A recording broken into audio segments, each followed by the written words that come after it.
Hey guys, it's Tyson from Mortgage Choice here. I thought I'd do a quick video rather than sending you an email this month, just to answer some of the common questions I get asked when I'm out seeing you guys on my day-to-day travels. Today, I'm just going to talk about two quick things. One, what is the RBA and the cash rate? And two, why you should always use a mortgage broker to get your car financed. Okay, so why you should always use a broker to finance your car. A couple of reasons here. The first one is your broker's not trying to sell you a car.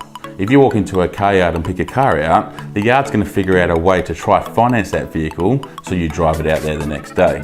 I really don't mind which car you're going to buy. I do mind how much you're going to borrow and what the repayments are going to be. So your broker is going to help you understand your budget, your living expenses, and make sure you take out a loan that's suitable for you and something that you can afford. The second part is you might have your heart set on a particular vehicle and you can't afford it, but perhaps looking at a vehicle that's 12, 24 months old, you can now. I don't mind if you're buying new, I don't mind if you're buying second hand, but the car yard does. So understanding what you can afford and how much the loan is going to help you determine which vehicle you're going to go buy. The last one is your broker is fully regulated. So when they put their deal on the table, when they say your loan is this, your interest rate this, and your repayment is that, it's exactly what it is. With the car yard, they're going to throw a really cheap rate at you. They're going to say, oh, we can do it at 4 or 5%, but then they add their commission, their fees, and everything else on top.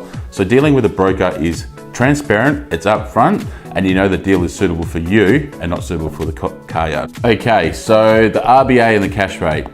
The RBA is the Reserve Bank of Australia. It's Australia's central bank, and its job is to set monetary policy to ensure that we've got a stable and a healthy economy. They do this by meeting every single month, except for January, most likely because they're on holidays. And what they do is assess how the economy is traveling, and they set a cash rate.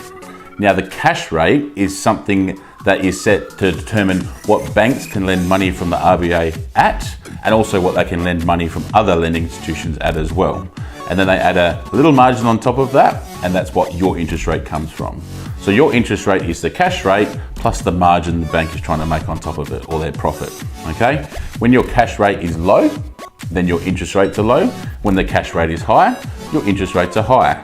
So it's really important to keep an eye on the news, the first Tuesday of every single month except January, to say what they've done with the Reserve Bank. Currently at the moment, we've had 22 consecutive months of no change on our interest rates, which is why our rates haven't changed much effectively for the last 2 years. But that's likely to change in the future. If you've got any questions about this, I'll be more than happy to answer them. Cheers.